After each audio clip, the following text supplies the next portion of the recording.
Good morning to all of you. हमारे सारे प्यारे प्यारे बच्चे जिन्होंने अभी सीए का पहला एग्जाम दिया है, फाउंडेशन का पेपर दे के हमारे साथ आज यहां पे अवेलेबल हैं, आगे के प्रोसेस, आगे के जर्नी को कंटिन्यू करने। दोस्तों, मैं उम्मीद करता हूं कि आपका जो फाउंडेशन का पेपर होगा बहुत बढ़िया गया होगा, अच्छा लिख के आए होंगे। आप लोगों ने बहुत मेहनत किया। मैं देखता था टॉपर्स में कि आप लोग अपने टीचर्स के साथ लगे रहते थे, क्योंकि मेरा यह मानना है कि जो बच्चा ये डिसाइड करता है कि हमको सीए करना है, वो एक ऑर्डिनरी बच्चा नहीं होता, वो पैशनेट होता है। और किसी भी काम को करने के लिए बेटा पैशन बहुत जरूरी है। मेहनत तो एक मजदूर भी करता है सवेरे से लेकर शाम तक, लेकिन वो आगे इसलिए नहीं बढ़ता क्योंकि उसके अपने काम का पैशन। तो आप लोग सब पैशनेट हो, सबके पेपर बहुत अच्छे गए होंगे और इंस्टीट्यूट आपका रिजल्ट भी बहुत अच्छा देगा। इसमें कोई भी कहीं से भी कोई डिस्प्यूट और डिफरेंस ऑफ ओपिनियन नहीं है। But the point is what we do during this time, because you will get your result by November first week. आपका जो रिजल्ट आएगा वो नवंबर के फर्स्ट वीक में आएगा, मोस्ट प्रोबेबली नवंबर के फर्स्ट वीक में आपका रिजल्ट आएगा। तो डियर फ्रेंड्स, रिजल्ट तक हम क्या करें? आज अपना 24 सितंबर है और रिजल्ट आएगा फर्स्ट वीक ऑफ नवंबर। तो अराउंड अपने पास अभी 1.5 मंथ्स, मतलब 40 to 45 डेज है। तो इन 40 to 45 डेज में हम क्या करें? क्या हम आराम से मस्ती करें, अपना इतना टाइम खेलने कूदने, रिश्तेदारों के यहां घूमने में लगाएं? मैं बिल्कुल मना नहीं करूंगा कि नहीं लगाना है, लेकिन इतना टाइम तो जस्टिफाइड नहीं है ना दोस्त। आप इतना टाइम एज ए प्रोफेशनल, कई बार आपने नोटिस किया होगा कि जब शाम को जब आप सोने जाते हो तो खुद रियलाइज होता है कि यार आज का दिन तो मैंने वेस्ट कर दिया, आज का टाइम तो मेरा खराब हो गया, मैंने कुछ भी प्रोडक्टिव नहीं किया। तो ऐसा भी नहीं होना चाहिए। ये जो जिंदगी में आपको ये दिन और रात दिए गए हैं ना, भगवान ने गिनती के दिए हैं, और हमें ये ध्यान रखना है कि हमें इसको बैलेंस करके चलना है। हमें लाइफ को एंजॉय भी करना है, स्टडी भी करनी है, सब कुछ करना है। तो थोड़ा थोड़ा पोर्शन हमें अपने स्टडी पे भी फोकस करना चाहिए, क्योंकि हम सब जानते हैं कि हम लोगों ने कभी भी ये गोल नहीं सेट किया था कि हम फाउंडेशन का एग्जाम देंगे। फाउंडेशन हमारे करियर का अल्टीमेट गोल है। आपके करियर का अल्टीमेट गोल तो बहुत कुछ होगा अभी आगे चल के, बट अभी जो इमीडिएट गोल था, जो 12th के बाद आपने सेट किया बेटा, वो था सीए बनने का। कि हम लोग 21-22 साल की एज में सीए बने, और जो बच्चे 21-22 साल की एज में किसी प्रोफेशनल कैरियर को अचीव कर लेते हैं तो उनके लिए स्काई इज द लिमिट। आप किसी भी याद रखिए, सीए एक बहुत अच्छा कोर्स है, no doubt. CA is a very good course, but इतना अच्छा भी नहीं है, इतना बढ़िया भी नहीं है कि हम इसके अंदर अपनी पूरी जवानी लगाएंगे। हमें कोशिश करना है कि जो बच्चे फाउंडेशन रूट से आए हो, देखो जो बच्चे डायरेक्ट एंट्री से आते हैं उनका थोड़ा डिले हो जाता है, कोई दिक्कत नहीं, लेकिन जो बच्चे फाउंडेशन रूट से आए हैं, कोशिश यही होनी चाहिए कि 21-22 साल की एज में आपका सीए कंप्लीट हो जाए। मैं ऐसा इसलिए बोल रहा हूं क्योंकि आप ही की तरह मैं भी फाउंडेशन आप ही के और अपने इंस्टीट्यूट टॉपर से किया था। बस फर्क यह है कि आपने अभी एग्जाम दिया, मैंने 99 में दिया था। 99 में इसी इंस्टीट्यूट से मैंने फाउंडेशन, और उस टाइम रैंक आती थी, तो with rank, with the 24/7 support of institute and specially भगवान लाल सर, फाउंडेशन हमने यहां से किया। इंटर में 2002 यहीं से किया, विद रैंक किया, फाइनल 2004 में कंप्लीट किया, और वहां पे भी एक अच्छी पोजीशन, एक अच्छे रैंक से क्लियर किया। सो 2004 में सीए क्वालिफाई किया, और जैसा कि आपको पता है कि हम लोगों का फाउंडेशन लेवल पे कभी ये गोल नहीं होता कि हम फाउंडेशन क्लियर करें, हमारा गोल होता है कि हम सीए बने। तो क्या ये जस्टिफाइड है, जरा मुझे बताएं आप लोग, क्योंकि क्लास को फॉर्मली शुरू करने से पहले एक माइंडसेट जरूरी है कि ये 1.5 मंथ्स आपके लिए कितना प्रोडक्टिव हो सकता है। आप खुद सोचो कि एक टीचर होने के नाते जिसको पोस्ट 20 इयर्स का एक्सपीरियंस है, आपके लिए यहां आके बैठ गए, इसका मतलब इस प्रोजेक्ट का जो रिजल्ट के आने से पहले हम लोग यहां पे कर रहे हैं, इसका कुछ एडवांटेज तो होगा आपके लिए। ठीक है, तो देखिए अब 24 सितंबर से हम एज्यूम कर लेते हैं अप्रॉक्स 5 नवंबर तक आपका रिजल्ट आएगा। तो इतने पीरियड में कितना घूम लेंगे, कितना मस्ती कर लेंगे, कितना क्रिकेट खेल लेंगे। तो as a mentor, as a professional institute, हम आपके सामने एक प्रपोजल लेके आए हैं जो आपके लिए भी बेनिफिशियल है, हमारे लिए भी बेनिफिशियल है।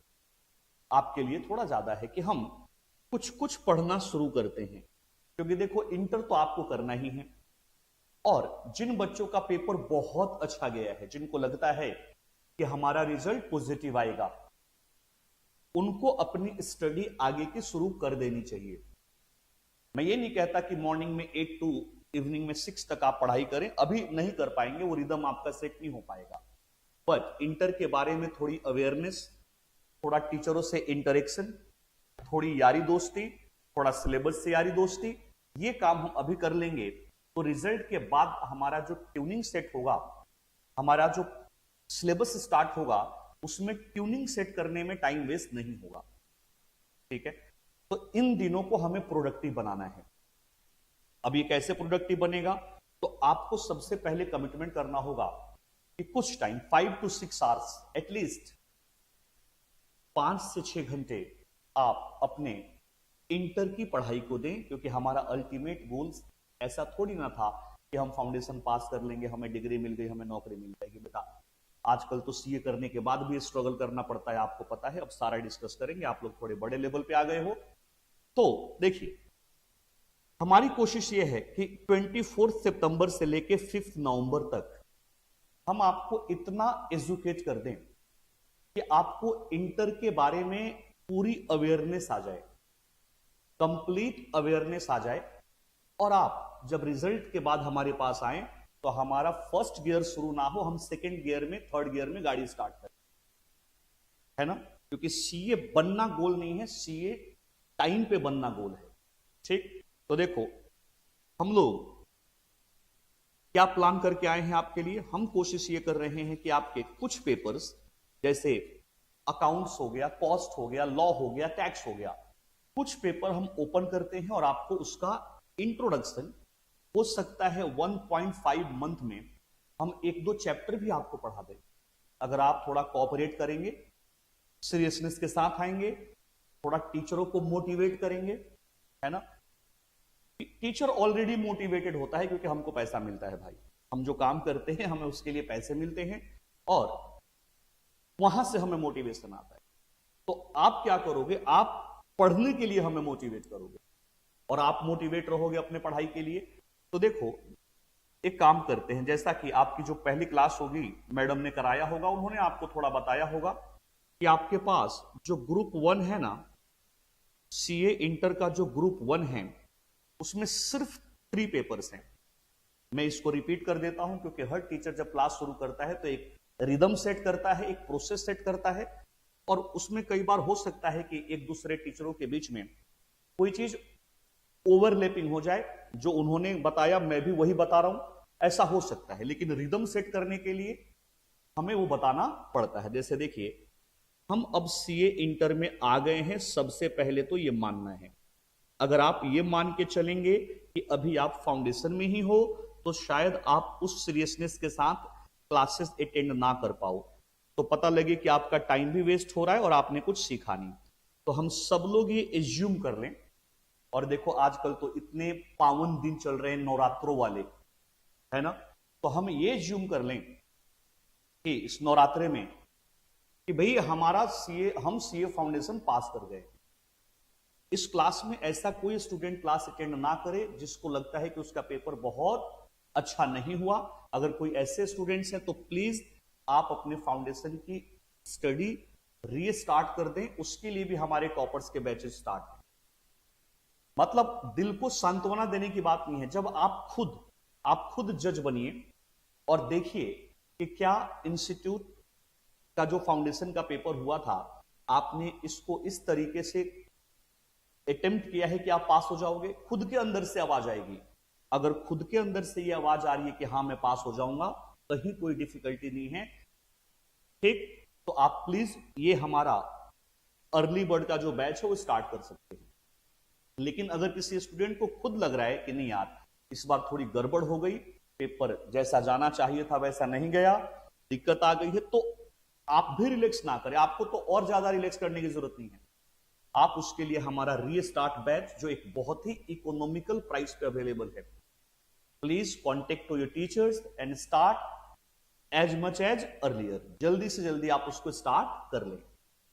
ये उन बच्चों के लिए है जिनका पेपर बहुत अच्छा हो गया, उनको लगता है कि उनका रिजल्ट पॉजिटिव आ जाएगा। तो देखिए, जब आप सीए इंटर में आओगे ना बेटा, तो सीए इंटर में आपके पास ग्रुप 1 और ग्रुप 2 ये 2 ग्रुप हैं। फाउंडेशन में आपके 4 पेपर थे। इंटर में ग्रुप वाइज स्टडी होती है, first group and second group.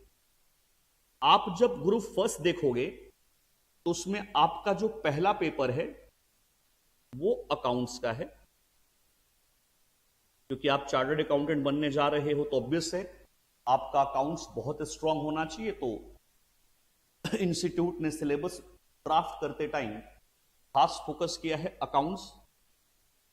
Accounts के बाद आपका सेकंड पेपर है लॉ। मैं कंप्लीट नाम नहीं लिख रहा हूं, मैं जस्ट आपको इंट्रोड्यूस कर रहा हूं। अकाउंट्स, लॉ और तीसरा आपका पेपर है टैक्सेस। बस ये 3 पेपर हैं। अगर मैं लाइटर मोड में बोलूं और आपको एक कंफर्ट दूं तो याद करो 12th में हमने 5 पेपर दिए थे। अगर उस हिसाब से मैं कंपेयर करूं तो ये हमारे लिए इजी टारगेट है। यहां तो 3 ही देना है। यहां पे तो हमें 3 ही पेपर का एग्जाम देना है ग्रुप 1 के अंदर। तो ग्रुप 1 में ये 3 पेपर हमारे पास हैं और इसका जो मैक्सिमम मार्क्स है एज पर इंस्टीट्यूट, हमारा इंस्टीट्यूट कहता है कि देखो भाई हम तो आपको 100 मार्क्स देने के लिए तैयार हैं, आप बताइए आप कितना ले सकते हैं। तो इंस्टीट्यूट ऑफर लेके बैठा है 100 मार्क्स का और ये हमको डिसाइड करना है कि उस 100 में से हम कितना लेके आते हैं। तो दोस्तों एक बात बताइए आप लोग, अगर कुछ लोग जुड़े हुए हैं कि क्या हम अभी से टारगेट ना सेट कर लें? जितनी जल्दी आपका विजन क्लियर होगा, जितनी जल्दी आपका गोल क्लियर होगा, उसको अचीव करने में उतना ही इजी होगा, सहूलियत होगी आपको। तो आप एक काम करिए, देखो क्योंकि आप अर्ली बर्ड में आए हो, आपका पेपर अभी 2 दिन पहले खत्म हुआ है। बताइए आपसे पहले इंटर की पढ़ाई कौन शुरू कर रहा है? सबसे पहले आपने अपनी स्टडी शुरू कर दी। तो बताइए आपको बेस्ट मिलना चाहिए या नहीं मिलना चाहिए? Good morning Ranveer, good morning. बताइए आपको बेस्ट मिलना चाहिए कि नहीं? आप सबसे पहले अपनी इंटर की स्टडी शुरू कर रहे हो फॉर्मली आज से। तो बताइए आपको बेस्ट मिलना चाहिए कि नहीं? जवाब दीजिए।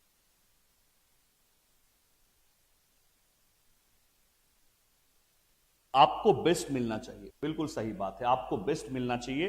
तो आप एक काम करो, आप ना घर पे अभी बैठे हो, थोड़ा रिसर्च करो। देखो किसी भी प्रोफेशन में ना, प्रोफेशन के मजे और एंजॉयमेंट वही लोग लेते हैं जो टॉप करते हैं, अच्छी पोजीशन लेके आते हैं। और प्लीज आज से आप लोगों को ना अपना माइंडसेट चेंज करना है कि मैं वीक स्टूडेंट हूं, मेरे तो 12th में इतने मार्क्स आए थे, 10th मार्क्स आए थे। जरूरी नहीं कि आपकी हिस्ट्री के बेसिस पे ही आपका फ्यूचर लिखा जाए। जरूरी नहीं कि आपके हिस्ट्री के बेसिस पे ही आपका फ्यूचर लिखा जाए। आपका फ्यूचर आपके प्रेजेंट के एफर्ट के बेसिस पे ड्राफ्ट हो, ठीक है। तो आप जरूर थोड़ा रिसर्च करो और देखो पिछले 5-6 अटेम्प्ट में, या चलो 5-6 नहीं तो कम से कम पिछले 3 या 4 अटेम्प्ट में सीए इंटर में रैंक कितने मार्क्स पे आती है। ठीक बात है, आप खुद रिसर्च करो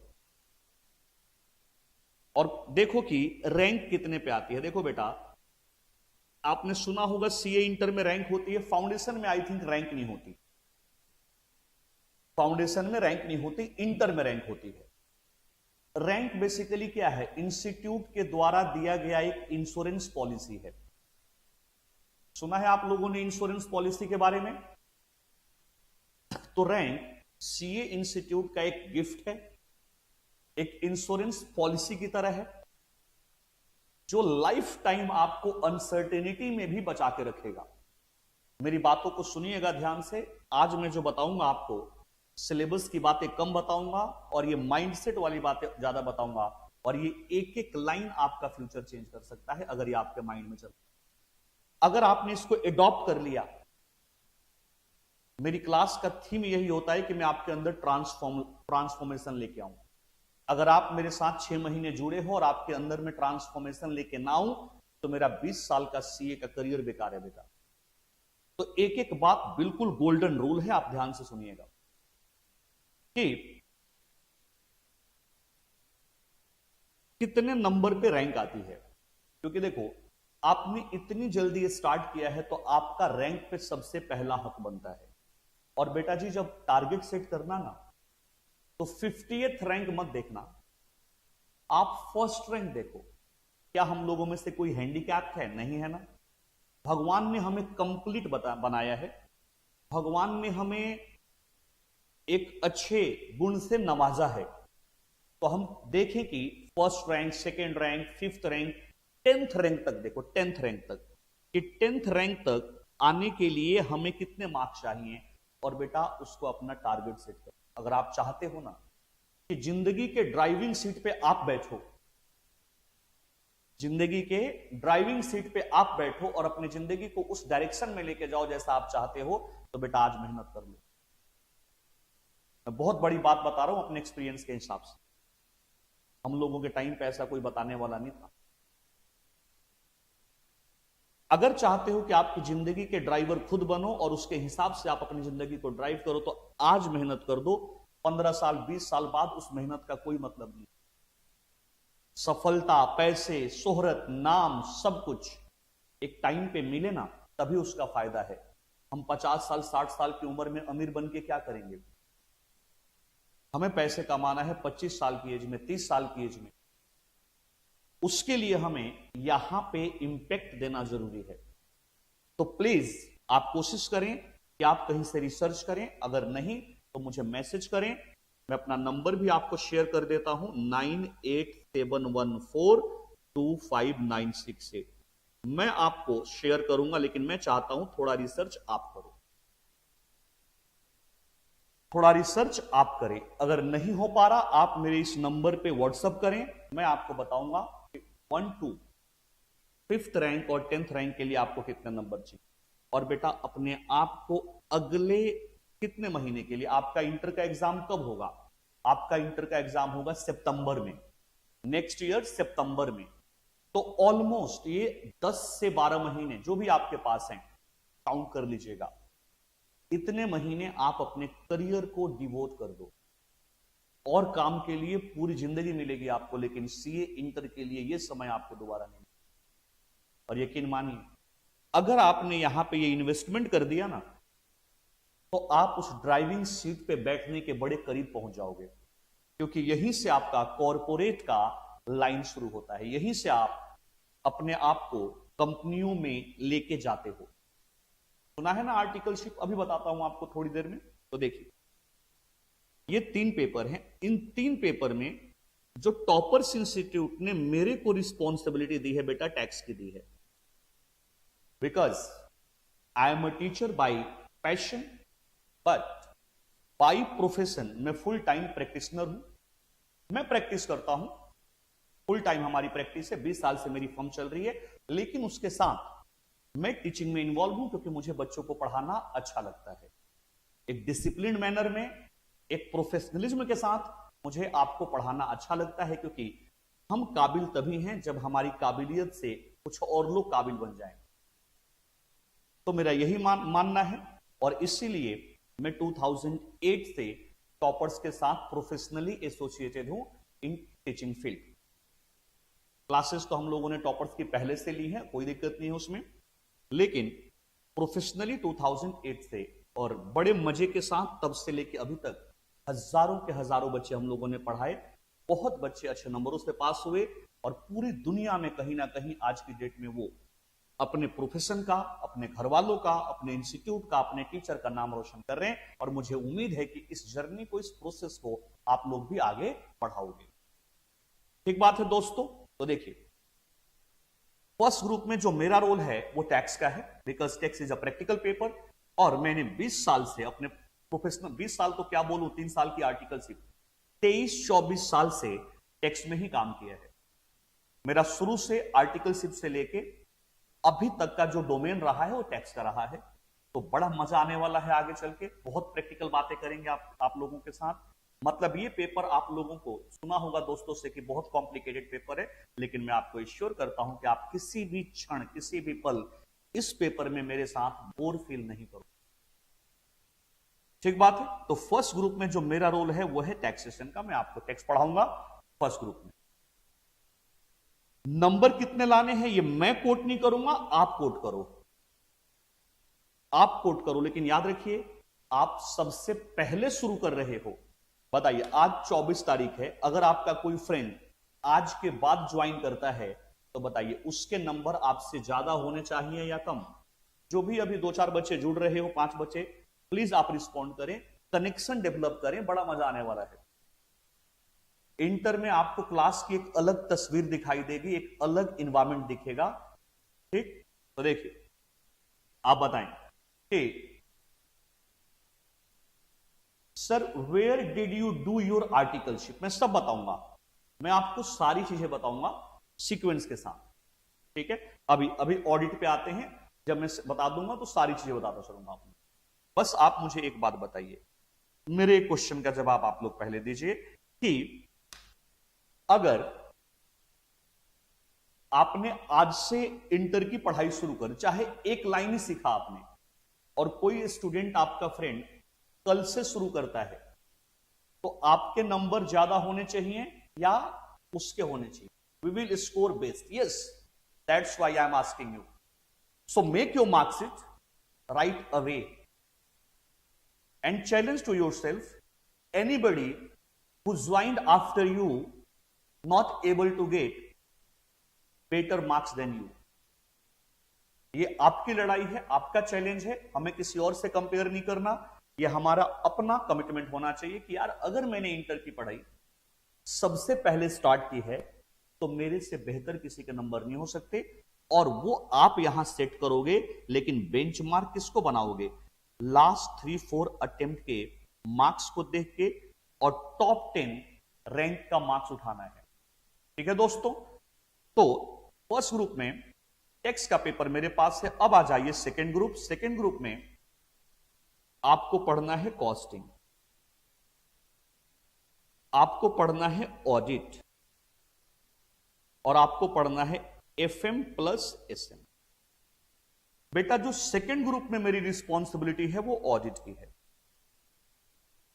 मतलब दोनों प्रैक्टिकल पेपर जो आपको प्रैक्टिकल लाइफ में, अब जब आप आर्टिकलशिप करने जाओगे, अब आ गई जयंत वाली बात, जब आप इंटर क्वालिफाई करके आर्टिकलशिप के लिए जाओगे तो ब्रॉडली बताइए कौन से 2 लाइन होते हैं? Just communicate with me. After CA inter result, when you proceed for articleship, can you please suggest 2 broad domain for articleship? थोड़ा थोड़ा तो आप लोगों को पता होगा, हालांकि फाउंडेशन के बच्चे हैं आप लोग, अभी पेपर दिया है, बहुत आइडिया नहीं होगा, but still can you please help? सुना है आप लोगों ने जो 2 ब्रॉड डोमेन होते हैं ट्रेनिंग के लिए, वो कौन कौन से होते हैं?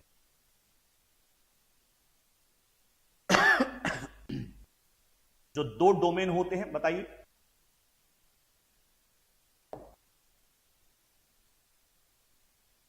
या तो टैक्स होगा या फिर ऑडिट होगा। या यस बिल्कुल सही, या तो आप टैक्स में आर्टिकलशिप करोगे या फिर ऑडिट में आर्टिकलशिप करोगे। ठीक, तो जब मैंने सीए फाउंडेशन क्लियर किया था तो मेरी जो ट्रेनिंग शुरू हुई थी इनिशियली, शुरू के 6 मंथ, एक उस टाइम एक इंडियन फर्म थी, बहुत ओल्ड फर्म थी, एनडी कपूर एंड कंपनी, वहां से शुरू हुआ था ऑडिट डोमेन में। देखो आइडिया क्या होता है ना, कई बार आपको आपका बैकग्राउंड नहीं होता सेम फील्ड का। मेरे फादर दिल्ली पुलिस में थे, अभी हैं लेकिन अब रिटायर हो चुके हैं। तो उन्होंने किसी सीए से उनकी कोई कभी कोई केस वेस के मैटर में जान पहचान हो गई थी, वो एनडी कपूर में पार्टनर थे। तो जब मैंने फाउंडेशन क्लियर किया, क्योंकि उस टाइम ना फाउंडेशन के बाद ही आर्टिकलशिप स्टार्ट हो जाती थी, तो मेरे फादर ने वहां पे उस पार्टनर से बात करके मेरी ट्रेनिंग वहां पे प्लेस करा दी एनडी कपूर।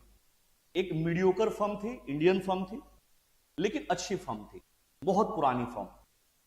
वहां मैंने 6 मंथ आर्टिकलशिप किया, लेकिन वहां पे जब मैंने ट्रेनिंग किया 6 मंथ, तो फिर मैंने अपनी नेटवर्किंग डेवलप कर ली और आफ्टर 6 मंथ फिर मैं पीडब्ल्यूसी चला गया। तो 2.5 इयर्स की मेरी ट्रेनिंग पीडब्ल्यूसी और शुरू के 6 मंथ की ट्रेनिंग एनडी कपूर से हुई। ठीक बात है, शुरू के 6 मंथ में एनडी कपूर और आखिरी 2.5 में पीडब्ल्यूसी। रणवीर साहब पूछ रहे हैं सर आप भी हमारे बिहार से ही हैं ना? देखो बिल्कुल, बट मैं 8th क्लास में दिल्ली आ गया था, क्योंकि मेरे फादर दिल्ली पुलिस में थे। तो हम लोग यहीं से, हम लोगों का जो एजुकेशन है, बेसिक एजुकेशन, 8th क्लास में हम लोग दिल्ली माइग्रेट हो गए थे रणवीर। बट यस, हम बिहार से ही हैं, छपरा डिस्ट्रिक्ट से। तो लेकिन हम लोग 8th क्लास में दिल्ली आ गए और तब से हम लोगों का education, schooling, college Delhi university, bank Peshwa college, bank की कॉलेज आपने सुना होगा, वहां से कंप्लीट की। ठीक बात है। तो देखिए, तो सेकेंड ग्रुप में हमारे पास जो रिस्पॉन्सिबिलिटी मुझे टॉपर्स ने दिया है वो ऑडिट का दिया है, और ये दोनों आपके जो डायनेमिक पेपर हैं प्रैक्टिकल पॉइंट ऑफ व्यू से, ये मेरे पास है और मैं आपको एश्योर करता हूं you will get the best class. आपने अपने सीनियर से, आपने किसी से डिस्कस भी किया होगा, you will get the best class. ठीक बात है, बिल्कुल प्रैक्टिकल चीजें होंगी। हम लोग बहुत थ्योरेटिकल फोकस नहीं करते, चाहे ऑडिट थ्योरी पेपर ही क्यों ना हो, लेकिन इसको हम लोग बहुत प्रैक्टिकल तरीके से पढ़ाते हैं। लेकिन ऑडिट पढ़ेंगे बेटा हम लोग आपके रिजल्ट आने के बाद, क्योंकि अगर बहुत सारे पेपर हम अभी ओपन कर देंगे ना, तो अभी आपका जो माइंडसेट है वो अभी सीए इंटर वाला उतना डेवलप नहीं होगा, क्योंकि अभी आपका रिजल्ट नहीं आया। तो पढ़ाई करना जरूरी है, लेकिन पढ़ाई में क्रेज बना रहे उसके लिए थोड़ा सिस्टमेटिक तरीके से हम लोग पेपर ओपन करते हैं। तो अभी हम लोग पेपर ओपन करने जा रहे हैं अकाउंट्स, लॉ, टैक्स और कॉस्टिंग का। जैसी लगेगा फ्यूचर में आप लोग थोड़े से कोऑपरेट कर रहे हो, पैशनेट हो, तो ये तो अपने हाथ में है, हम कोई भी पेपर ओपन कर सकते हैं। चलिए, तो देखिए अब आपको फिर अगेन यहां देखिए कितने मार्क्स कॉस्टिंग में लेके आना है, ऐसा कुछ भी मत देखो। आपको बेटा मैं फिर आपको बोल रहा हूं, जितने बच्चे आज जुड़े हो या इस वीडियो को देखोगे 1-2 दिन के अंदर, जो सीए इंटर में अटेम्प्ट देने जाएंगे सितंबर 2026 में, बेटा go for rank.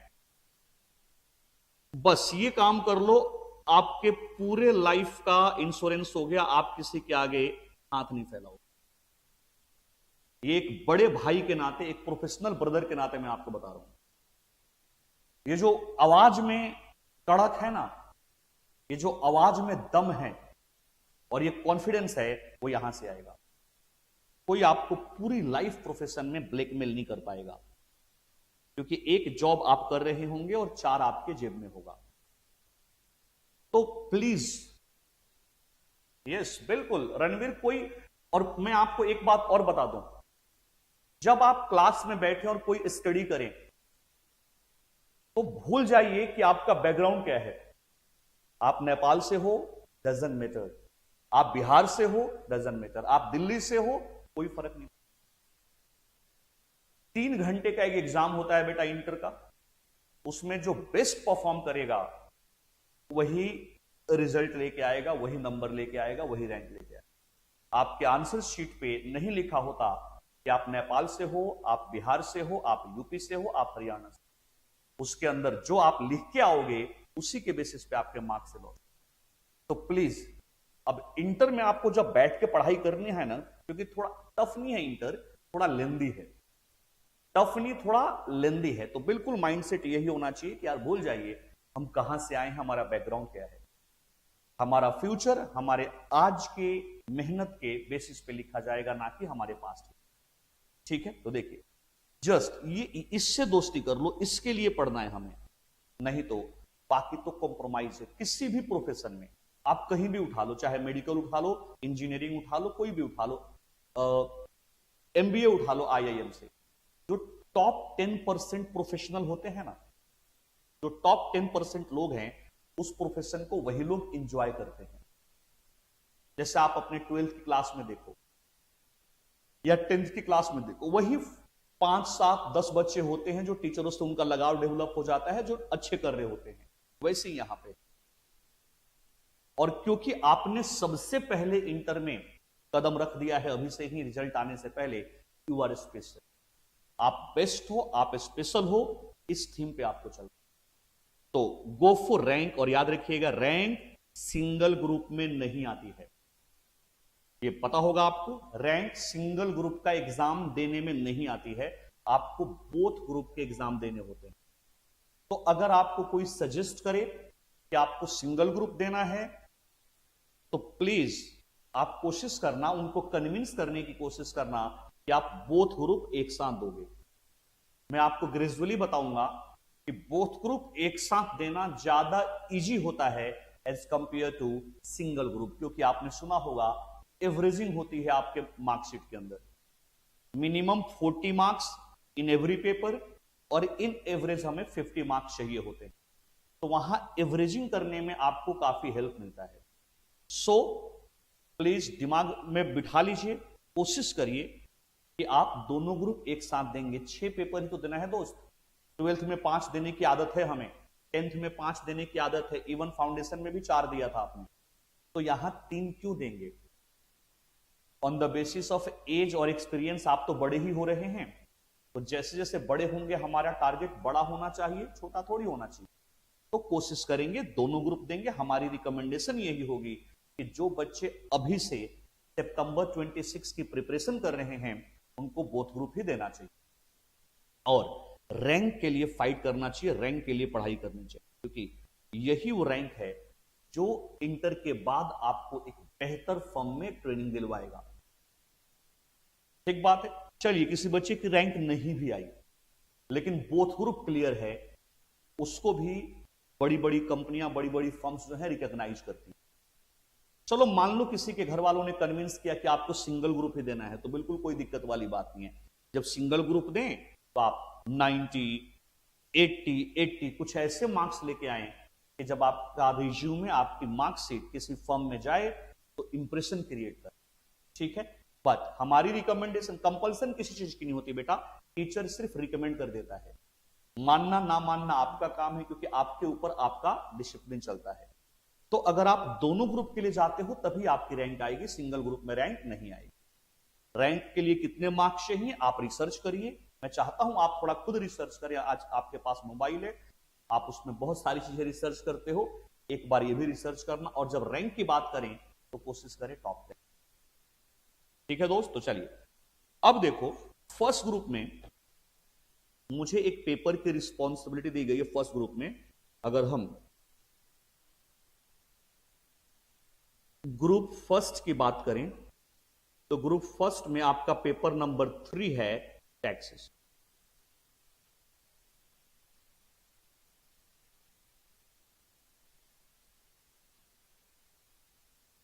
Paper number 3 taxes. Taxation में मैक्सिमम मार्क्स जैसा मैंने आपको बताया था, मैक्सिमम मार्क्स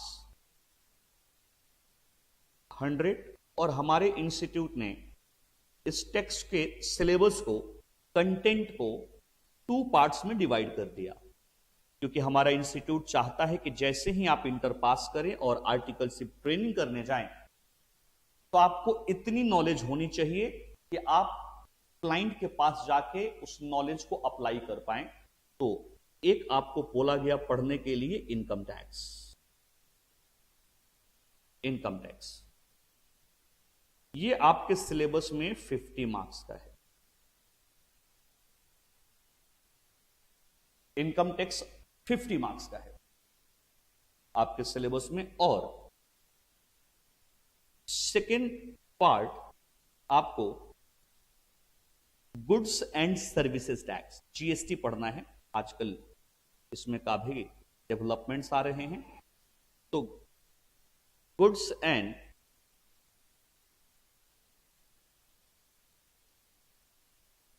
सर्विसेज टैक्स, ये भी आपको 50 मार्क्स में पढ़ना है। This is the your syllabus bifurcation.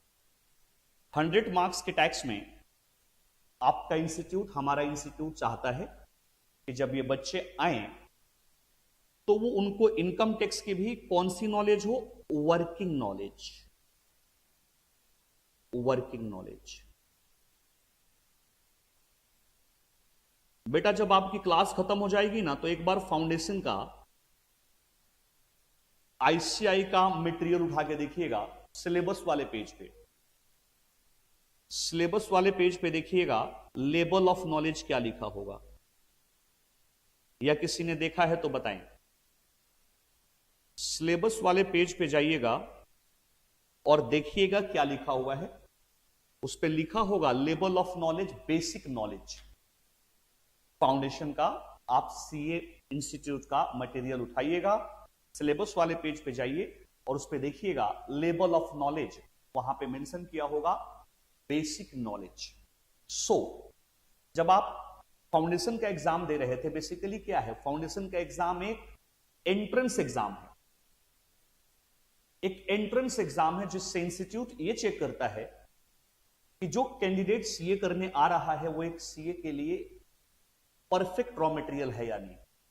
तो ये मत सोचना कि फाउंडेशन पास हो गया बच्चा, जब फाउंडेशन पास करके आता है ना, तो क्योंकि बच्चे तो बच्चे ही होते हैं, उनको एक ऐसा एरोगेंस आता है, अरे यार दुनिया बोलती थी इतना मुश्किल है, इतना मुश्किल है, हमने तो 2 महीने की पढ़ाई में कवर कर लिया। याद रखिए, रियल में आपका जो फाउंडेशन का एग्जाम है वो सीए का एग्जाम ही नहीं है। सीए का रियल एग्जाम तो इंटर और फाइनल है। फाउंडेशन तो सिर्फ एक एंट्रेंस एग्जाम है जहां पे आप ये प्रूफ करते हो you are a serious candidate for CA, आप एक अच्छे रॉ मटेरियल हो सीए बनने के लिए। तो वहां पे ना आपसे जो इंस्टीट्यूट की एक्सपेक्टेशन है वो है बेसिक नॉलेज, बेसिक नॉलेज की। लेकिन जब आप इंटर में आते हो तो यहां पे चेंज हो जाता है वर्किंग नॉलेज, मतलब यहां पे आपको थोड़ा डिटेल में पढ़ना है। सर क्या सिलेबस में चेंज होगा अगले साल से? अभी बताएंगे आपको, चिंता ना करें। वर्किंग नॉलेज जब आप फाइनल में चले जाओगे जब आप फाइनल में जाओगे सॉरी, तो वहां पे इसकी जगह लिखा होगा एक्सपर्ट नॉलेज। तो फाउंडेशन में थे तो वहां क्या मेंशन किया हुआ है, बेसिक नॉलेज।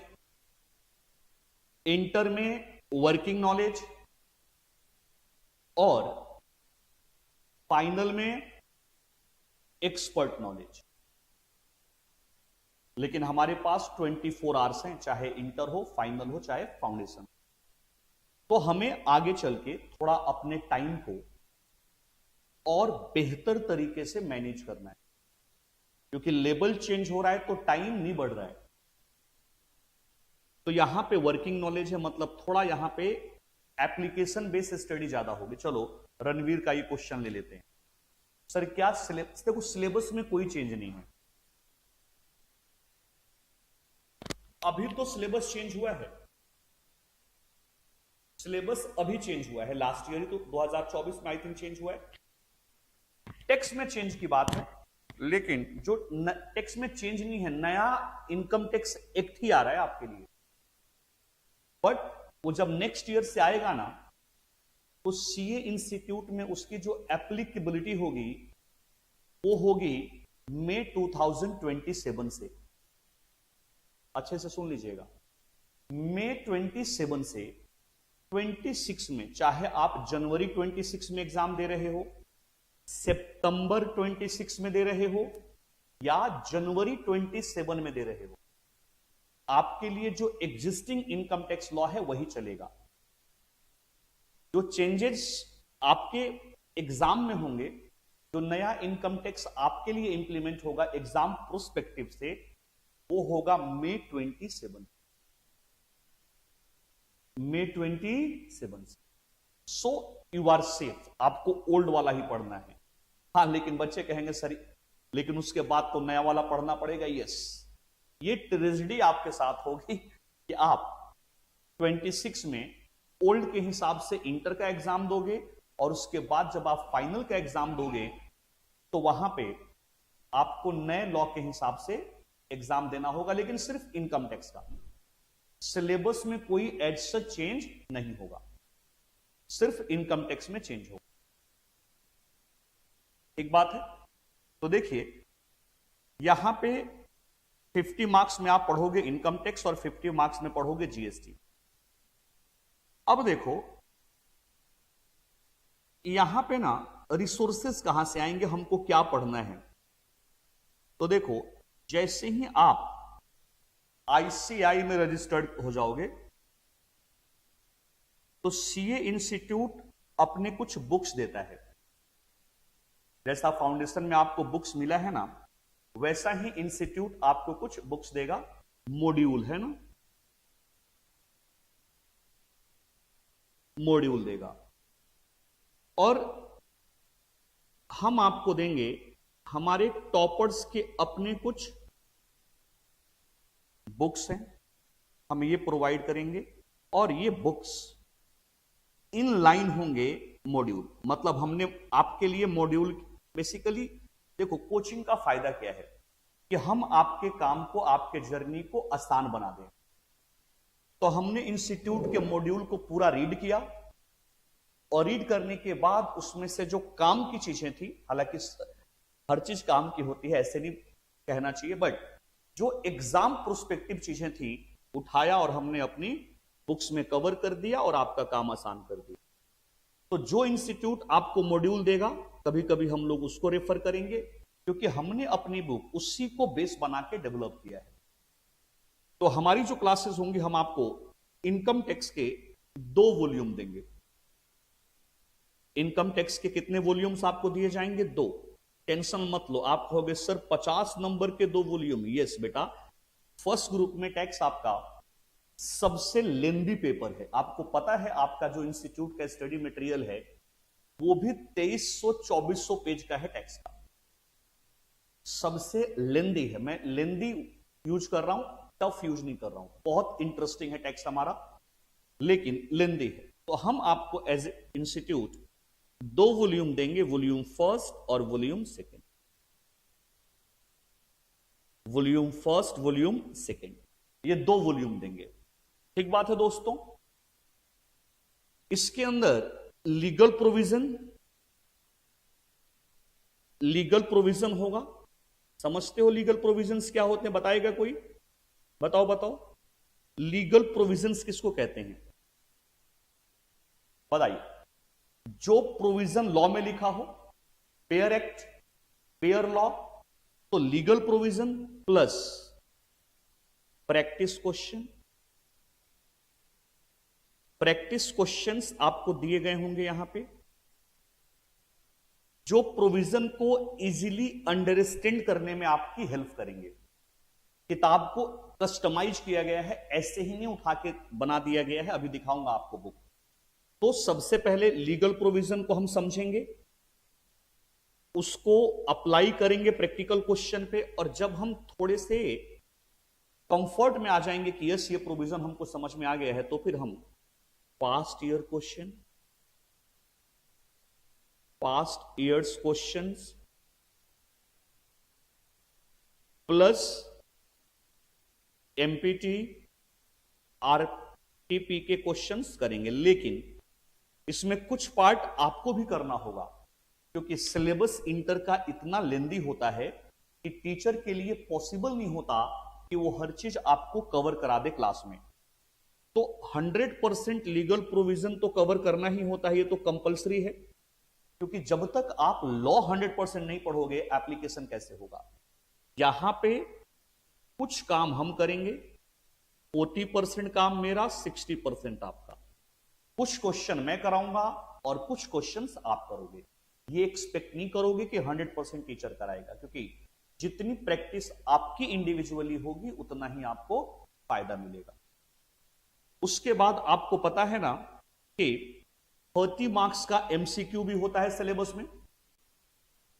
एमसीक्यू पार्ट, अगर 100 मार्क्स का टेक्स्ट का पेपर है तो उस पे 30% एमसीक्यू बेस होगा, और अगर मेरा इनकम टैक्स 50 मार्क्स का है तो आउट ऑफ 30 15 मार्क्स का एमसीक्यू होगा। तो इनकम टैक्स में बेटा 15 मार्क्स का तो एमसीक्यू भी होगा विदाउट नेगेटिव मार्किंग। यहां पे कोई नेगेटिव मार्किंग नहीं होगी, लेकिन इस एमसीक्यू में 10 मार्क्स का केस बेस स्टडी एमसीक्यू होता है। केस सिनारियो कहते हैं उसको, केस बेस्ड एमसीक्यू। जैसे याद करो 12th में हमें एक पैसेज दिया होता था, उस पैसेज को हम लोग पढ़ते थे और उस पैसेज के बेसिस पे कुछ क्वेश्चंस नीचे दिए गए होते थे जिसका आंसर हम लोग लिखते थे। वैसा ही केस सिनारियो होगा, एक बड़ा सा क्वेश्चन बना देंगे और उसमें से कुछ एमसीक्यूज ड्राफ्ट करके हमसे पूछेंगे, और जो 5 मार्क्स का होगा ये आपका जनरल एमसीक्यू होगा। इसके लिए हम लोग आपको पीडीएफ नोट्स दे देते हैं और आप उससे इसकी तैयारी करते हो। कुछ कुछ हम लोग आपको सिलेबस खत्म होने के बाद इसकी प्रैक्टिस कराते हैं, क्योंकि ये कहीं से भी मिक्स होकर बन सकता है। तो इस तरीके से फ्रेमवर्क है। इंस्टीट्यूट अपना बुक देगा आपको, अपने पास रखिए, जब रेफरेंस लेना होगा लेंगे। बट जब आप हमारे साथ जुड़ते हो तो ये हमारी रिस्पॉन्सिबिलिटी है कि हम अपने मेथोडोलॉजी और अपने बुक से आपको पढ़ाएं, जो कि इन लाइन होगी किससे, आईसीआई से। तो हम आपको इनकम टैक्स की 2 वॉल्यूम में किताबें देंगे। जैसे देखिए, आपको स्क्रीन पे दिखाता हूं, इस तरीके से बुक आपकी होगी, डबल कलर, बढ़िया से वेल डिजाइंड, वेल फॉर्मेटेड होगी। क्योंकि फाउंडेशन की पढ़ाई थोड़ी छोटी होती है, ड्यूरेशन भी कम होता है, तो वहां पे इस तरीके की बुक डेवलप नहीं करने की जरूरत होती है। लेकिन जैसे जैसे आपका लेवल बढ़ता जाएगा, आपके बुक्स की क्वालिटी, बुक्स की फॉर्मेटिंग, बुक्स का कंटेंट ज्यादा ऐसा होता जाएगा। तो देखिए, इस तरीके से आपके बुक्स रेडी करवाए गए हैं टेबुलर फॉर्म में, कि आप उसको बेहतर तरीके से पढ़ें, और जब पढ़ें तो आपको बिल्कुल भी क्या फील ना हो, बोरियत फील ना हो, इस तरीके से ड्राफ्ट कर दिया गया है। ठीक है दोस्तों, इसके बाद, इतना पढ़ने के बाद हम लोग ना इंटर की बात कर रहे हैं। हमें नहीं पता आपका फाउंडेशन में क्या पैटर्न था, क्योंकि मैं वहां पे आपको पढ़ाता नहीं था। हर चैप्टर के बाद या अगर 2 छोटे चैप्टर हैं तो उनके खत्म होने के बाद क्लास टेस्ट भी होता है। अगर कोई बड़ा चैप्टर है तो उस चैप्टर के खत्म होने के बाद, और अगर 2 छोटे चैप्टर हैं तो मर्ज करने के बाद क्लास टेस्ट भी करते हैं। इस पे इवेल्युएशन करते हैं, बच्चों के मार्क्स आते हैं, बच्चे अपना इवेल्युएशन करते हैं, उसके बेसिस पे टीचर से डिस्कस करते हैं। अभी देखो, ये ना सब आपके ऊपर डिपेंड है। अब कुछ बच्चे टेस्ट में आते नहीं, बट हम अपना काम अपने पार्ट पे कवर करते हैं। तो टेस्ट में आप आएंगे, टेस्ट अटेंड करेंगे, उसी को तो इवेल्युएट करके पता लगेगा कि आप प्रेजेंटली कहां खड़े हो, और फिर उसके ऊपर हम आगे काम करेंगे। जब सिलेबस खत्म हो जाता है तो उसके बाद हमारे मॉक टेस्ट होते हैं 100 मार्क्स के, जिसमें आप उसी प्रेशर में, उसी टाइम पे और उसी फॉर्मेट में एग्जाम आके देते हो, फेस टू फेस और ऑनलाइन मोड में, जो भी आपको कन्वीनियंट होता है। हमारी जो क्लास होती है बेटा टॉपर्स में, फेस टू फेस भी होती है, ऑनलाइन भी होती है। आप रिकॉर्डेड फॉर्मेट में भी खरीद सकते हो, जैसे लाइव आप लोग जुड़े हो वैसे भी कर सकते हो, और दिल्ली में रहते हो, दिल्ली में आके पढ़ना है तो फिर आप लोग फेस टू फेस भी कर सकते हो। मतलब हिंदुस्तान में टीचिंग के जितने मोड होते हैं वो सारे मोड आपको यहां पे मिल जाएंगे। आप अपने कन्वीनियंट, अपने सहूलियत, अपने कंफर्ट के हिसाब से किसी भी मोड में अपने आप को रजिस्टर्ड करा सकते हो, एडमिशन ले सकते हो, कोई दिक्कत नहीं। तो ये हमारा मेथड होता है पढ़ने का। उसके बावजूद भी अगर बच्चों को लगता है कि सर ये एडिशन वो एडिशन, तो हम लोग उसको कस्टमाइज करते चलते। वैसे ही जीएसटी में देखिए, जीएसटी कंपैरेटिवली आपका छोटा सिलेबस है अगर हम इनकम टैक्स से कंपेयर करें, क्योंकि इनकम टैक्स खत्म कराने में मुझे 65 टू 70 क्लासेस लग जाता है 50 मार्क्स का। जो आपका इनकम टैक्स है 50 मार्क्स का, उसको कवर अप करने में हमें 65 टू 70 क्लास, लेकिन जब हम जीएसटी की बात करते हैं तो अप्रॉक्स 35 क्लास में ये खत्म हो जाता है। मतलब as compare to income tax, GST हमारा सिंपलर पार्ट है, इसमें कम पढ़ना होता है, तो इसीलिए इसमें आपको सिर्फ सिंगल वॉल्यूम, एक वॉल्यूम में किताब आपको मिलेगी, एक वॉल्यूम आपको यहां पे मिलेगा। मतलब वॉल्यूम कहना ही बेकार है, इसको हम ऐसे बोल सकते हैं सिंगल बुक। आपको एक सिंगल बुक देंगे हम लोग, जिसमें मैं दोबारा से ये सारी चीजें नहीं लिखूंगा, इसको भी इसी पैटर्न पे डेवलप किया गया है। Legal provision, practical question, past year questions, और ये अपने आप में सिंगल बुक ही काफी है आपके हर सिचुएशन को कवर करने के लिए। अब जैसे देखिए, जो अपनी जीएसटी की किताब है वो तो और भी मस्त आपके लिए डेवलप की गई है, क्योंकि वो सिंगल बुक है, कोई दिक्कत नहीं। देखिए मल्टी कलर विद डायग्राम्स, आप लोगों ध्यान से अगर देखेंगे, देखिए प्रॉपर काम करके उस फॉर्मेट में आपके लिए डेवलप किया गया है, जो आपको पढ़ने में आसान हो, इंटरेस्टिंग लगे। आप स्क्रीन पे देख सकते हैं।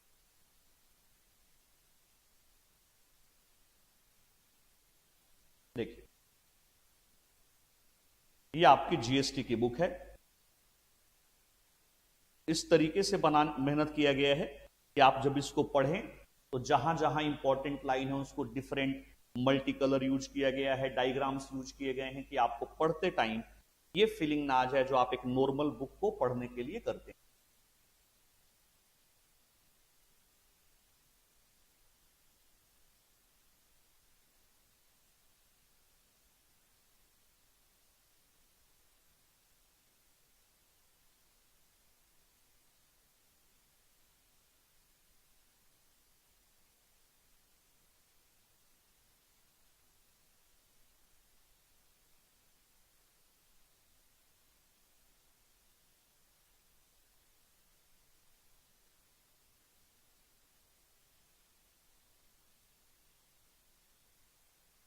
देखिए कई बार इंटरेस्ट क्रिएट करने के लिए कुछ ऐसे लोगों की फोटोग्राफ्स भी यूज कर दी गई है कि क्लास का जो माहौल है वो बोर ना हो, इंटरेस्टिंग बना रहे। क्लास का जो इन्वायरमेंट है, क्लास का जो एटमोस्फेयर है, वो थोड़ा सा फ्रेंडली बना रहे, इंटरेस्टिंग बना रहे। तो कुछ लोगों को भी वहां पे इंट्रोड्यूस किया गया है और इनको लिंक करके हम लोग पढ़ते हैं, जिससे कि आपका सब्जेक्ट मैटर इजी हो। ठीक बात है। तो हम लोग सिंगल बुक, जीएसटी और अगेन एमसीक्यू का आप लोगों को क्या मिल जाएगा, पीडीएफ मिल जाता है। कुछ बच्चे प्रिंट करना चाहते हैं, यहां फेस टू फेस पढ़ते हैं तो प्रिंट भी हम लोग अरेंज कर देते हैं, कोई दिक्कत नहीं। तो इस तरीके से आपका सिलेबस है। इनकम टैक्स 50 मार्क्स और जीएसटी 50 मार्क्स। टेस्ट का, क्वेश्चन प्रैक्टिस का वही पैटर्न है जो हम लोग इनकम टैक्स के लिए फॉलो करते हैं। ठीक है दोस्तों, तो चलिए अप्रॉक्स 1 आवर हो गए। थोड़ा सा हम लोगों ने डिस्कस किया अपने पेपर पैटर्न को, किस तरीके से इंटर में होगा, कुछ मैंने आपको फैक्चुअल चीजें बताई। अब आ जाइए, अब हम लोग थोड़ा थोड़ा टैक्स पढ़ना शुरू करते हैं। चलिए, इनकम टैक्स तो बाद की बात है, जीएसटी तो बाद की बात है, दोनों के साथ जुड़ा हुआ है टैक्स। तो आप मुझे ये बताइए टैक्स है क्या, क्या समझते हैं आप टैक्स से? क्योंकि इनकम टैक्स तो बाद में हमें पढ़ना ही है, गुड्स एंड सर्विसेज टैक्स तो पढ़ना ही है, लेकिन हमारे बच्चों को यह भी तो मालूम हो टैक्स होता क्या है। बताइए आप में से कोई भी, what is tax? What is tax? किसको कहते हैं टैक्स?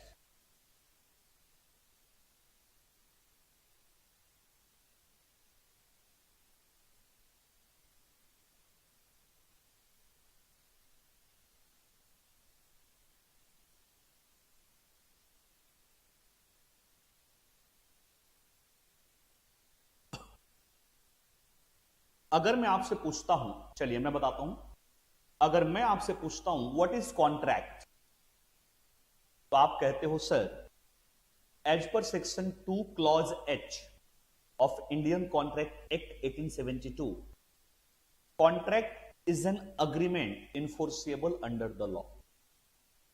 और जब मैं आपसे पूछता हूं व्हाट इज अग्रीमेंट, तो आप कहते हो sir as per section 2 clause E, every promise, set of promise forming the consideration for each other is called agreement। कुछ ऐसा बताते हो, मतलब आप साथ में सेक्शन यूज करते हो, और जब आप सेक्शन के साथ उसको बताते हो, इसका मतलब यह है बेटा कि उस टर्म का लीगल डेफिनेशन है। मतलब अगर किसी टर्म को लॉ में डिफाइन किया हुआ है तो हम कहते हैं वो लीगली डिफाइन है। बट जब हम टैक्स के बारे में पढ़ना जानते हैं तो ध्यान रखिएगा, देखो इन्होंने रिप्लाई किया compulsory payment without proportionate return to meet government tax. सबसे पहले बिल्कुल सही कहा इन्होंने, there is no legal definition of tax in India. India में टैक्स की कोई लीगल डेफिनेशन नहीं है। मतलब जैसे आप अग्रीमेंट के बारे में अभी आपने बताया 2 क्लॉज ई, इसका मतलब उसका लीगल डेफिनेशन था। कॉन्ट्रैक्ट के बारे में मैंने आपसे पूछा, आपने कहा यस सर लीगली डिफाइन है इंडियन कॉन्ट्रैक्ट एक्ट में। अगर मैं आपसे पूछूं बताइए क्या ऑफर को कहीं लीगली डिफाइन किया हुआ है, तो आप कहोगे यस इंडियन कॉन्ट्रैक्ट एक्ट में ऑफर को भी लीगली डिफाइन किया। लेकिन जब आप टैक्स की बात करते हो तो बेटा टैक्स की कोई लीगल डेफिनेशन नहीं है। बताइए क्या लॉ मेकर इसको डिफाइन नहीं कर सकते थे या जानबूझ के डेलिबरेटली डिफाइन नहीं किया? और मुझे यह भी बताएं कि किसी टर्म को डिफाइन करके जनरली हम उसके स्कोप को इंक्रीज करते हैं या डिक्रीज करते हैं? बताएं, क्या गवर्नमेंट इसको डिफाइन नहीं कर सकती थी या करना ही नहीं चाहती? प्लस आप ये भी बताएं कि किसी टर्म को डिफाइन करके हम उसके स्कोप को बढ़ाते हैं जनरली या घटाते हैं?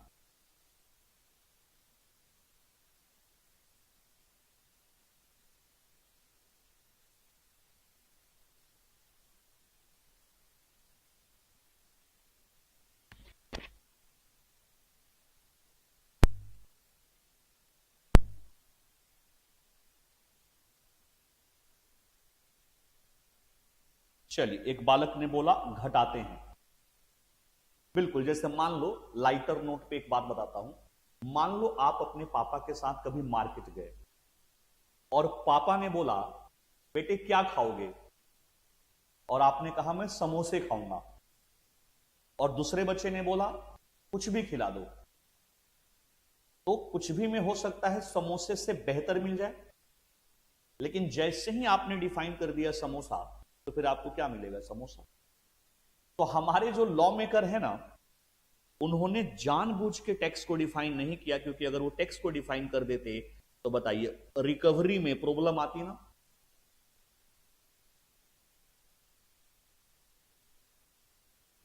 अगर वो टैक्स को डिफाइन कर देते तो रिकवरी के स्कोप में लिमिट आ जाता, और सरकार कभी चाहेगी कि टैक्स की रिकवरी में कोई लिमिट आ जाए? ये इसको ओपन रखना चाहते हैं, इसीलिए इसको लीगली डिफाइन नहीं किया। तो जब भी आपसे कोई पूछे बेटा टैक्स पढ़ रहे हो, अच्छा लग रहा है, तो बताओ टैक्स का लीगल डेफिनेशन क्या है, तो आप कहेंगे there is no legal definition of tax in India. However, as per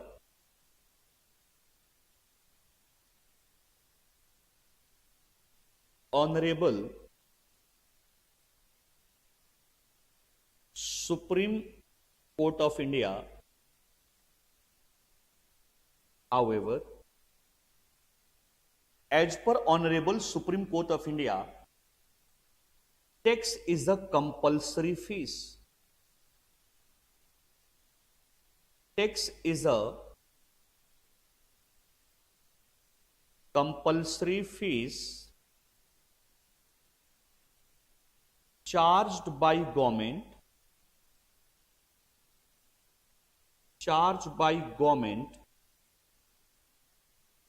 from individual and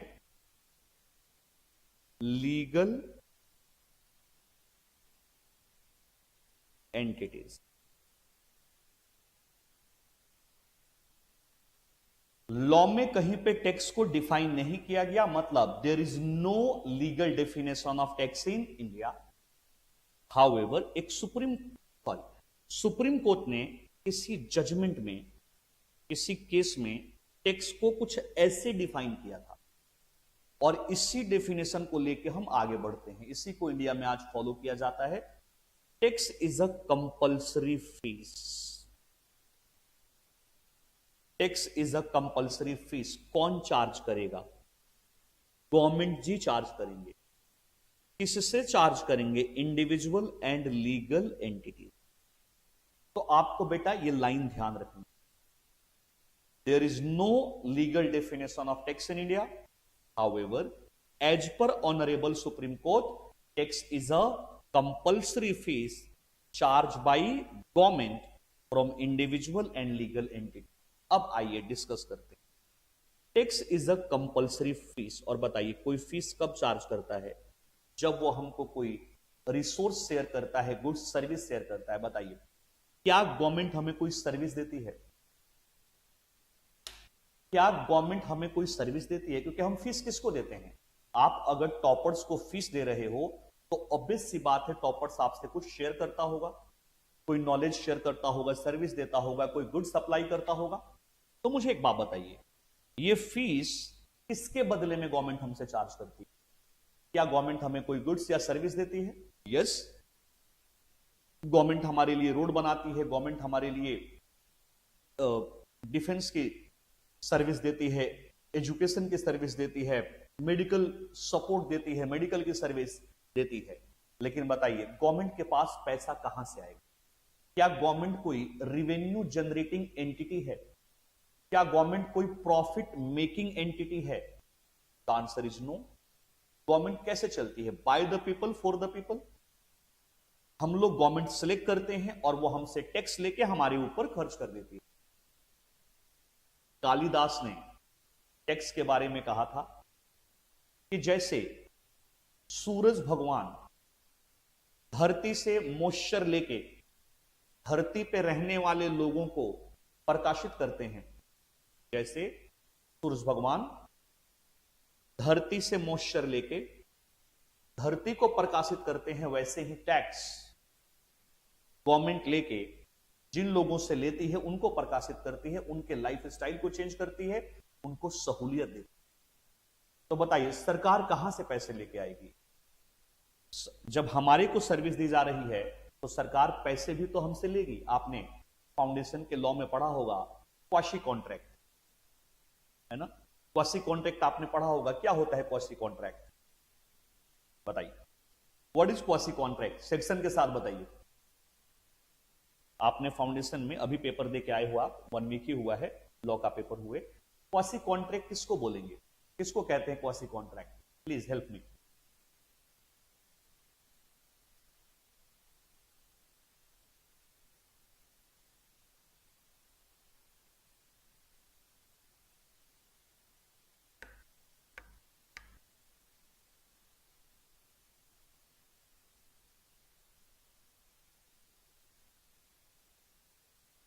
बताइए क्वासी कॉन्ट्रैक्ट किसको कहेंगे? मैं वेट कर रहा हूं आपके आंसर का, बताइए किसको कहते हैं क्वासी कॉन्ट्रैक्ट?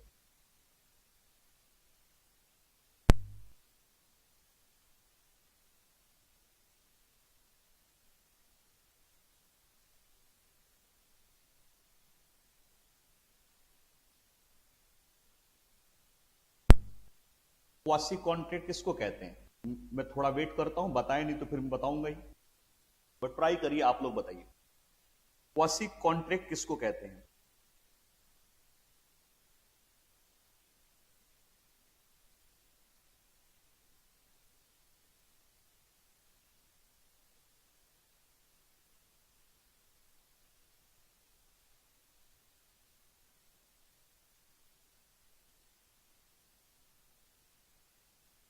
कि अगर आपने, हाँ यस, थोड़ा हम लोगों का जो नेट है ना, आपके और हमारे बीच में टाइमिंग गैप है सर। सेक्शन 68 से 72 में क्वासी कॉन्ट्रैक्ट के प्रोविजन है। Okay, it is done by the court to protect the parties interested in certain implied in law.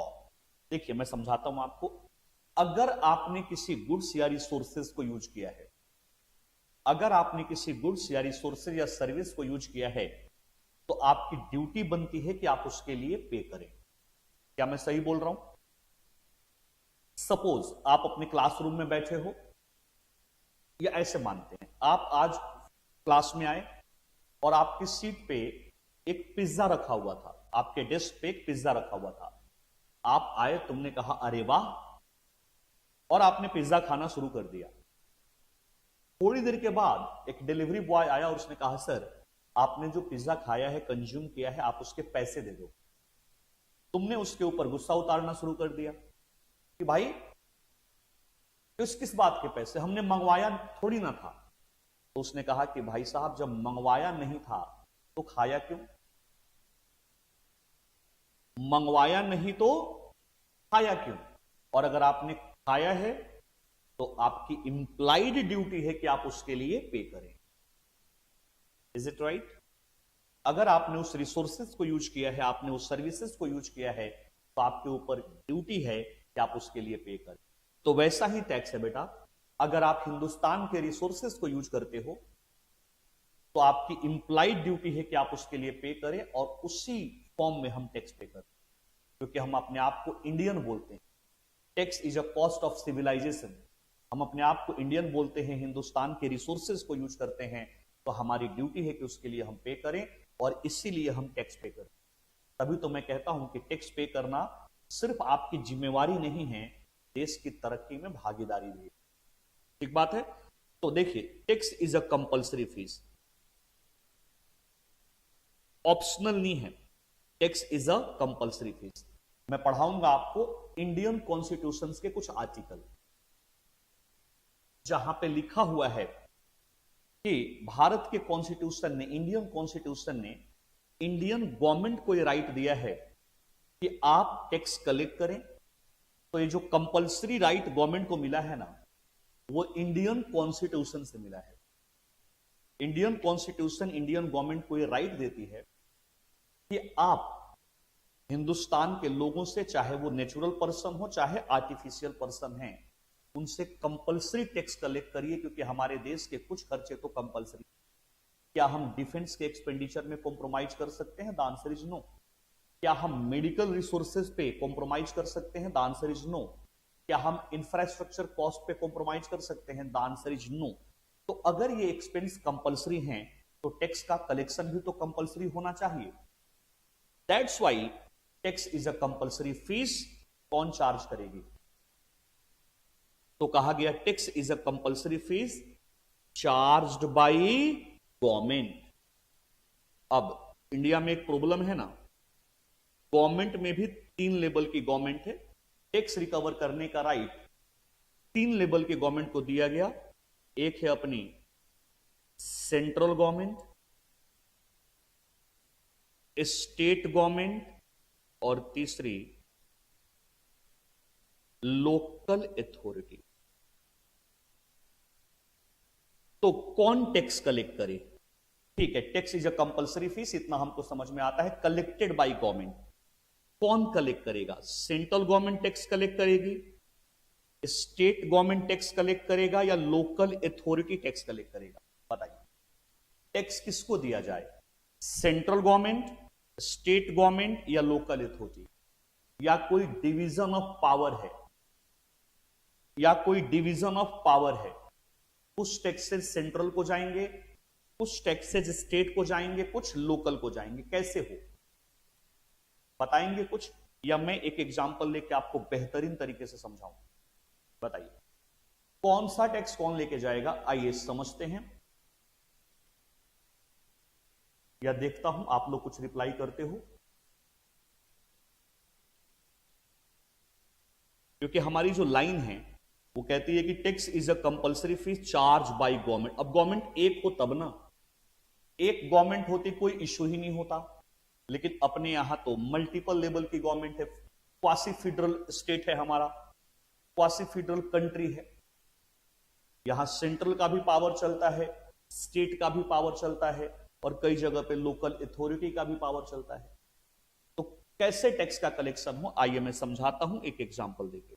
ऐसे समझना, बहुत इंटरेस्टिंग एक एग्जांपल हम लोग पढ़ने जा रहे हैं एक फैमिली का। जैसे देखिए, एक फैमिली में ना एक फादर है, एक ही होते हैं, है ना, और मदर की डेथ हो चुकी है, और ये फादर 3 बच्चे पालते हैं शुरू से ही, क्योंकि बचपन में मदर की डेथ हो जाती है बच्चों के, और 3 सन हैं, S1,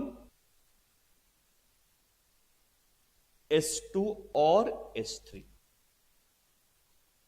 S1, S2 और S3,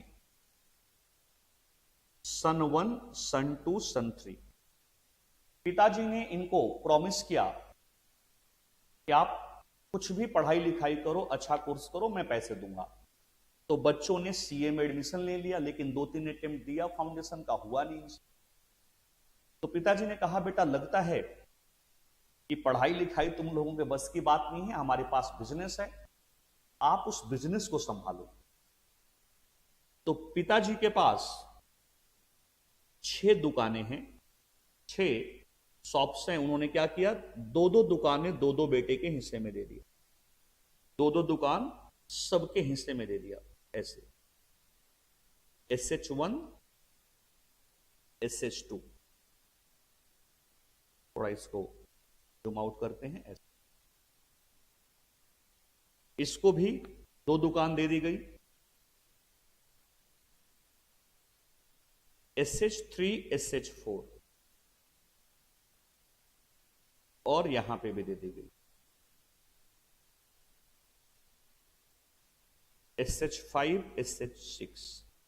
पिताजी के पास 6 दुकानें हैं, उन्होंने तीनों बेटों में 2-2 दुकानें डिस्ट्रीब्यूट कर दिया और बोला, एलोकेट कर दिया, और बोला बेटा अब आप इस दुकान को संभालो। लेकिन मॉनेटरी कंट्रोल फादर ने खुद अपने पास रखा और बोला कि पैसे आप लोग खर्च नहीं करोगे, मैं इवनिंग में दुकान पे आऊंगा और जो भी कलेक्शन आई होगी मैं खुद रखूंगा अपने पास।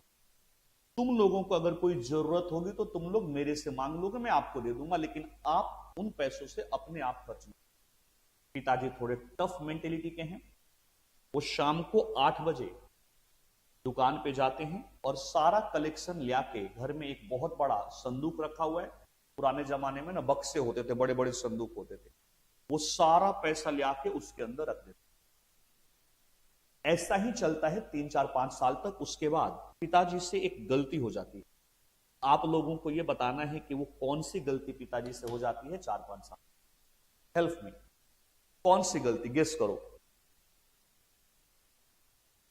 कौन सी गलती हो जाती है पिताजी से, गेस करिए। रणबीर बताओ, जयंत बताओ, कौन सी गलती हो जाती है? 3-4-5 साल के बाद पिताजी से कोई गलती हो जाती है, आप गेस करें वो कौन सी गलती?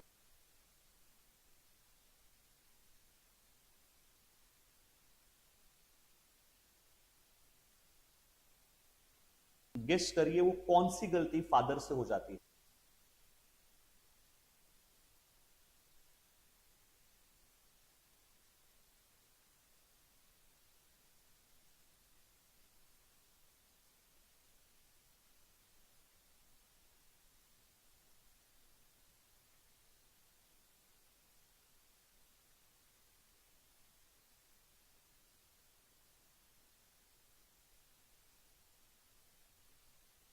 पिताजी उन बच्चों की शादी करा देते हैं।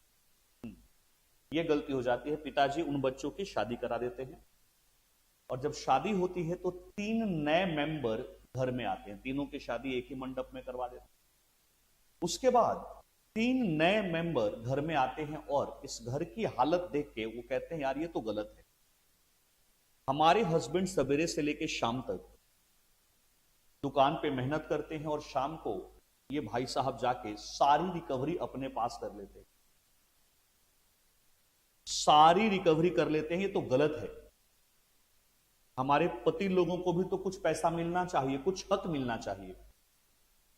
तो वो अपने हस्बैंड को कहती है कि एक काम करना, आप लोग ना आज जब दुकान से आओगे तो घर के टेरिस पे, छत पे आना, कुछ डिस्कशन करना है। शाम को तीनों आते हैं और चले जाते हैं खाना खाने के बाद टेरिस पे।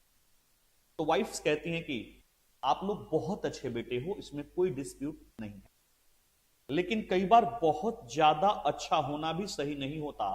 सोचिए, कल आप लोगों की अब शादी हो गई है, आपके कुछ पर्सनल खर्चे होंगे, हमारे कुछ पर्सनल खर्चे होंगे और हर खर्चे के लिए पिताजी के आगे हाथ फैलाना क्या अच्छा लगता है? आप लोग पिताजी से बात करो कि पिताजी कुछ पैसे आप लोगों को भी दिया कर, चलो आपके तो फादर हैं, आप लोग तो मांग लोगे, लेकिन हम लोगों को अगर कोई एक्सपेंस की जरूरत हो, कुछ खर्चा करना हो, हम पिताजी से कैसे मांगेंगे?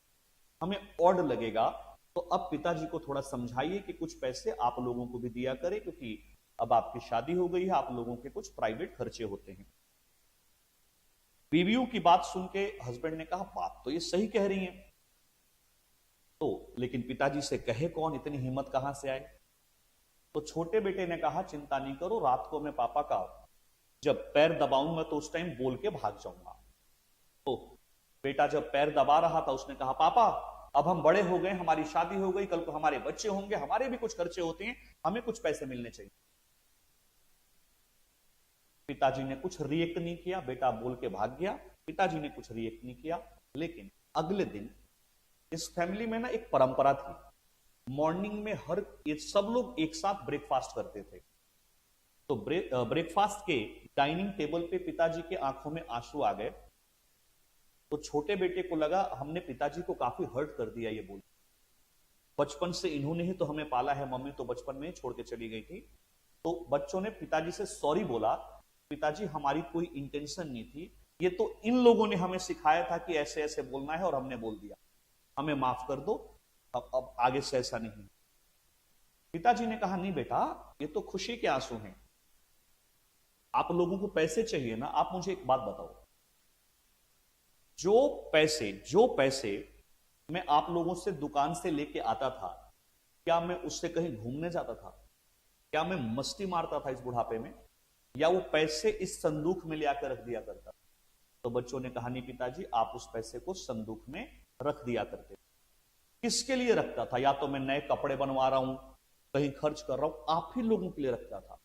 लेकिन आज तक उन पैसों को मैंने आपको इसलिए नहीं दिया कि आप लोग छोटे थे, आपको पैसे की अहमियत नहीं मालूम थी, आप उसको इधर उधर उल्टा सीधा खर्च कर देते। लेकिन कल जब तुमने आके एक सेंसेबल बात की कि आपकी फैमिली होगी, आपके बच्चे हैं, उनके बच्चे होंगे, उनके पैसे चाहिए, तो मुझे लगा अब आप समझदार हो गए। तो बिल्कुल सही बात है, कुछ पैसे आप लोगों को मिलने चाहिए, ठीक बात है। तो पिताजी ने कहा कि आज से एक दुकान की कलेक्शन आप लोग लेके जाओगे, मतलब 2-2 दुकान तीनों के पास है, एक एक दुकान की कलेक्शन आप लोग लेके जाओगे, जिससे आप अपने पर्सनल एक्सपेंसेस को मीट आउट करोगे। इस बात को सुन के जो छोटा बेटा था उसकी वाइफ बोल पड़ी, लेकिन पिताजी अभी भी आपके पास कलेक्शन ज्यादा आ रहा है, आपके पास अभी भी 3 दुकान का कलेक्शन आ रहा है। उसकी बात सुन के पिताजी ने बोला बेटा जब मैं तेरे को देखने गया था ना, ठीक है तू चार्टर्ड अकाउंटेंट है, मैं तेरे को देखने गया था ना, तो तभी मुझे तेज लगी थी, आज विश्वास हो गया। ठीक बात है, 3 दुकान की कलेक्शन मेरे पास आती है, बस तू एक बात बता, मान ले तेरे हस्बैंड को कल बिजनेस में कोई लॉस हो जाए, तुम्हें अचानक से कुछ एक्स्ट्रा पैसे की जरूरत पड़ जाए, तो बताइए बताओ, भाइयों से मांगने में कंफर्ट फील करोगे या फादर से मांगने में कंफर्ट फील? बताइए। इसी कॉन्सेप्ट के साथ आज हम विदा लेंगे आपसे, लेकिन बताइए पहले, अगर आपके लाइफ में कभी ऐसा दिन आ जाए, माता रानी करें ऐसा दिन ना आए, बट फिर भी एग्जाम्पल में ऐसा दिन आ जाए कि आपको पैसे मांगने की जरूरत पड़े, तो बताइए, पिताजी से मांगने में आपको कंफर्ट आएगा या अपने भाइयों से मांगने में कंफर्ट आएगा? Please answer. कहां कंफर्ट आएगा?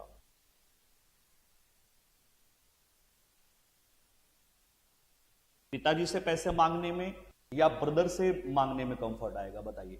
और मैं तब की बात बोल रहा हूं जब आप मैरिड हो चुके होंगे, जब आपकी शादी हो चुकी होगी, आपके ब्रदर की शादी हो चुकी, आपके ब्रदर भी मैरिड हैं, आप भी मैरिड हो। बताइए, उस टाइम ये कंफर्ट कहां से आएगा? आप अपने फादर से फुल अथॉरिटी से पैसे मांगने में कंफर्ट फील करोगे या ब्रदर से? Please answer me fast.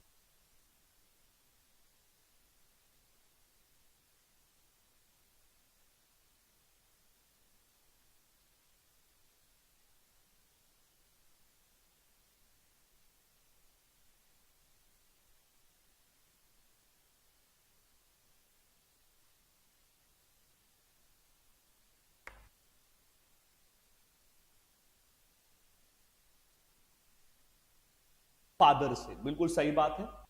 Father से पैसे लेने में हम कंफर्ट फील करेंगे, तो फादर को के पास पैसे होने भी तो चाहिए। इसीलिए इसी कॉन्सेप्ट पे भीमराव अंबेडकर ने संविधान में कलेक्शन को बनाया कि अपने फादर को अमीर रहने दो। अगर आपके घर में पिताजी अमीर हैं तो उस घर के बच्चे कभी गरीब नहीं हो सकते, है ना? आपका भाई अमीर है तो आप ये नहीं कह सकते कि आप अमीर हो, लेकिन अगर आपके पिताजी अमीर हैं तो आप कह सकते हो कि हम अमीर हैं। तो यहां फादर जो है ना बेटा, इस एग्जाम्पल में फादर है सेंट्रल गवर्नमेंट और बेटे कौन है? State government. अगर यूपी अमीर है तो गुजरात ये नहीं कह सकता कि मैं अमीर हूं, लेकिन अगर सेंट्रल गवर्नमेंट अमीर है तो हर स्टेट कह सकता है कि हम अमीर हैं। एम आई राइट और नॉट? इसी थीम पे कलेक्शन की थ्योरी बनाई गई है कि फादर को अमीर रहने दो। जिस घर में बाप अमीर होता है उसके बच्चे कभी गरीब नहीं होते, तो अपने पिताजी को कभी गरीब मत होने दीजिएगा। अगर उनके पास पैसे हैं तो पूरा घर अमीर है। तो वैसे ही वही कॉन्सेप्ट यहां पे अप्लाई हुआ, और यहां पे फादर कौन है? Central government. तो बताइए, खुद बताइए, मत पढ़िए लॉ, बताइए मैक्सिमम टैक्स का कलेक्शन किसके पास जाना चाहिए? सेंट्रल के पास या स्टेट के? जो कहोगे वही कॉन्सेप्ट। बताइए, मैक्सिमम पैसे किसके पास जाना चाहिए? स्टेट के पास या सेंट्रल के पास?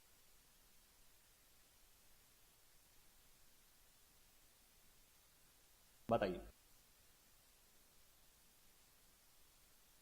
जो कहोगे वही लॉ है, अपना लॉ खुद बनाओ। बताइए, मैक्सिमम टैक्स का कलेक्शन स्टेट गवर्नमेंट के पास जाना चाहिए या सेंट्रल के पास जाना चाहिए?